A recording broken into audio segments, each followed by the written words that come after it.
Ladies and gentlemen, the news hit global military circles like a thunderclap. China's warships, sleek and bristling with cutting-edge technology, had crossed through the Strait of Hormuz and entered the Persian Gulf. For decades, this was the backyard of the U.S. Fifth Fleet, a region where Washington's dominance seemed unshakable. But today, the sight of the Chinese Navy slicing through those waters told an entirely different story. The Type 055 destroyers, known as super destroyers, loomed like floating fortresses, their radar arrays scanning every horizon. Submarines lingered beneath the waves, cloaked in silence, carrying cruise missiles capable of striking targets thousands of miles away. Oil tankers slowed, satellites zoomed in, and every military command center from Riyadh to Washington lit up with alerts. The symbolism was undeniable. China was not just projecting power, it was planting its flag in a region America had guarded for nearly half a century. Across the globe, analysts leaned forward, realizing they were witnessing the beginning of a new naval chess match in the most sensitive waters on Earth. The balance of power had just shifted, and the world was holding its breath. American commanders were stunned but not unprepared. In Bahrain, the U.S. Fifth Fleet Command Center erupted into a storm of flashing monitors, satellite feeds, and urgent voices. Officers stared at high-definition displays tracking the Chinese flotilla in real time. The Pentagon had gamed this possibility countless times, but seeing it unfold in reality was something else entirely. The sheer scale of China's deployment shocked even the most seasoned admirals. The warships weren't just patrolling, they were making a statement. Each vessel was equipped with long-range anti-ship ballistic missiles, hypersonic glide weapons still untested in combat, and electronic warfare systems designed to blind enemy radars. In the skies above, American reconnaissance drones buzzed, their lenses fixed on every movement, while submarines lurked in the deep, shadowing China's advance. The U.S. Navy knew this was more than a visit. It was a challenge to Washington's authority, a direct message that the Persian Gulf was no longer America's uncontested domain. Officers whispered about red lines and rules of engagement, but everyone knew one wrong move could ignite a firestorm. The stakes had never been higher, and every sailor, every drone, and every satellite was locked on the intruders. The world's media exploded with headlines, each one more dramatic than the last. China challenges U.S. in Gulf waters. A new Cold War at sea. Commentators filled screens with satellite images of the Chinese destroyers gliding past oil terminals, their missile silos gleaming under the sun. Energy markets trembled as traders realized what this meant. The lifeline of the global economy, the Persian Gulf, was suddenly at the center of a great power showdown. Every barrel of oil, every tanker, now carried a risk premium. In Beijing, the move was celebrated as a triumph, proof that China could project strength far beyond its traditional sphere. In Washington, however, the atmosphere was tense. Lawmakers demanded immediate answers. Why had America allowed a rival fleet to breach what many considered its maritime fortress? Analysts debated whether this was posturing or the beginning of a long-term Chinese naval presence. But the real question lingered like a storm cloud. What would America do next? The Pentagon's silence was deafening, but behind closed doors, options were being laid out on the table, none of them safe, and all of them capable of reshaping the future of the Middle East forever. In the Gulf itself, the atmosphere shifted overnight. American aircraft carriers that once sailed unchallenged now found themselves shadowed by Chinese warships at striking distance. Fighter jets roared off carrier decks, circling overhead in a constant display of presence. On the Chinese side, advanced J-15 and J-31 stealth fighters were deployed from support vessels, their radar signatures vanishing into the skies. It wasn't just a standoff, it was a test of nerves. Every radar lock, every sonar ping, Every coded transmission carried the risk of escalation. Local allies from Saudi Arabia to the UAE watched nervously as two titans squared off in their waters. Ports tightened security, energy companies drafted contingency plans, and ordinary citizens looked to the horizon, wondering if the Gulf was about to witness the next great conflict. Yet beneath the tension, both sides played a calculated game. China wasn't ready for a shooting war with America, but it was more than willing to challenge U.S. supremacy symbolically. America, on the other hand, knew its reaction would define the credibility of its power in the region. The world was staring at a high-stakes chess match, and every move could set history ablaze. In Washington, the Situation Room became the epicenter of urgency. The president sat flanked by generals, admirals, and intelligence chiefs, all presenting scenarios that ranged from diplomatic warnings to military posturing. The Navy pushed for an immediate carrier strike group maneuver to box in the Chinese fleet, while diplomats urged restraint, warning that the slightest miscalculation could spiral into direct conflict. Intelligence briefings revealed that China's move was not a sudden gamble, but part of a carefully orchestrated plan.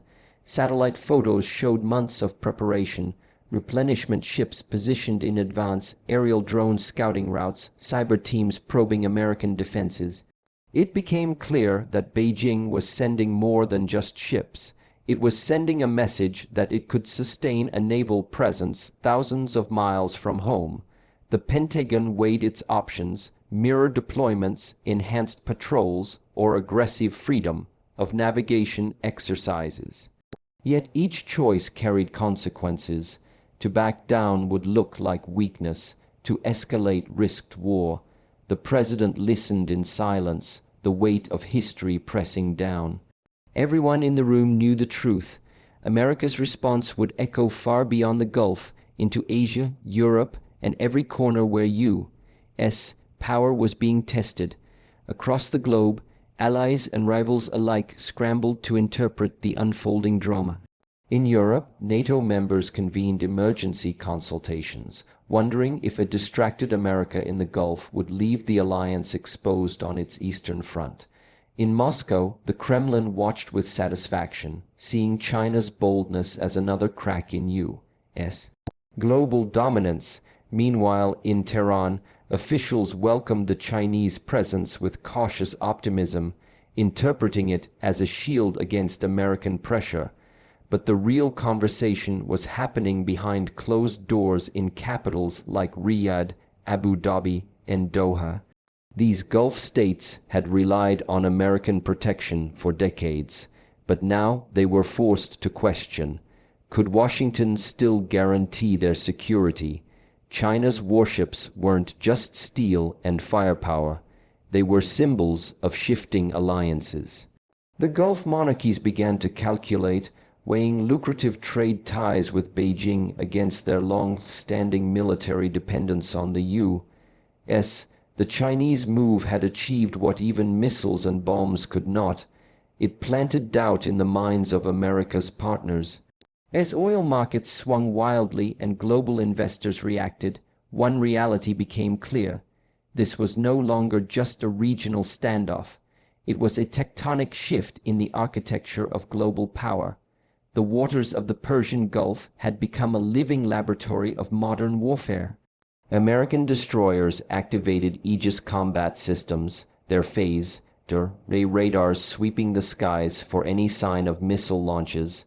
Chinese vessels responded with their own integrated defense grids, locking onto targets with precision, guided fire control systems. Electronic warfare units on both sides jammed and probed, creating invisible duels in the electromagnetic spectrum. Above, American F-35 streaked across the horizon, their stealth profiles nearly undetectable, while Chinese drones swarmed low over the sea, relaying every movement back to command centers thousands of miles away.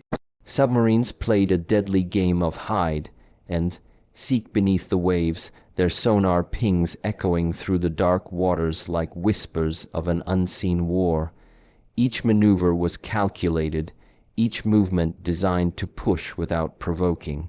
Sailors on both sides felt the weight of history pressing down, aware that one mistake, a radar lock, a misfired flare, an accidental collision, could ignite a conflict neither superpower was ready to face. The Gulf had become the most dangerous square of ocean on Earth, a place where technology, strategy, and sheer willpower collided in a silent but explosive standoff. Back in Beijing, state media broadcast the images with triumphant music, framing the deployment as proof of a new era of naval strength. Commentators praised the fleet as guardians of China's expanding energy routes, portraying the move not as provocation but as protection. Crowds cheered as anchors described the warships standing firm in waters long dominated by American carriers.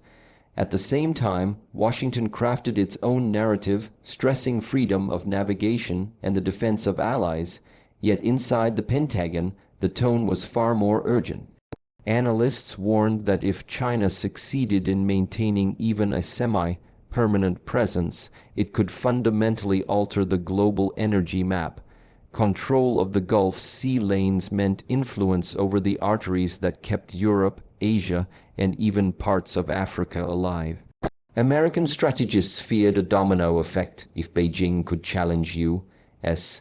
dominance in the Gulf. What would stop it from doing the same in the South Pacific, the Mediterranean, or even the Arctic? The clash was no longer about a few ships. It was about who controlled the very lifeblood of modern civilization, and as each side hardened its position, the world edged closer to a reality few had dared imagine. On the deck of an American carrier, sailors worked with tense precision, every maneuver rehearsed but now charged with real danger. Combat air patrols launched in tight rotations, and destroyers tightened their escort patterns. Just miles away, Chinese warships mirrored the movements, their sleek hulls cutting through the waters with mechanical confidence. At night, the Gulf became a theater of shadows, ships running on low lights, drones buzzing overhead, and sonar pulses echoing in the deep. The slightest misstep could trigger catastrophe. Then came the spark. A Chinese frigate allegedly aimed its fire control radar at a U.S. patrol aircraft. For a split second, alarms screamed and pilots prepared to engage. Radios erupted with warnings, commanders shouted counter orders, and both sides froze on the brink. The radar lock was broken, but the message was clear. This was no longer a distant rivalry. The Gulf had become a live powder keg. Intelligence reports flooded Washington and Beijing, describing the near clash in chilling detail. Neither side wanted war, but both were unwilling to back down. The confrontation had reached a knife's edge, and the world was watching with a mix of fear and fascination, knowing history was unfolding in real time.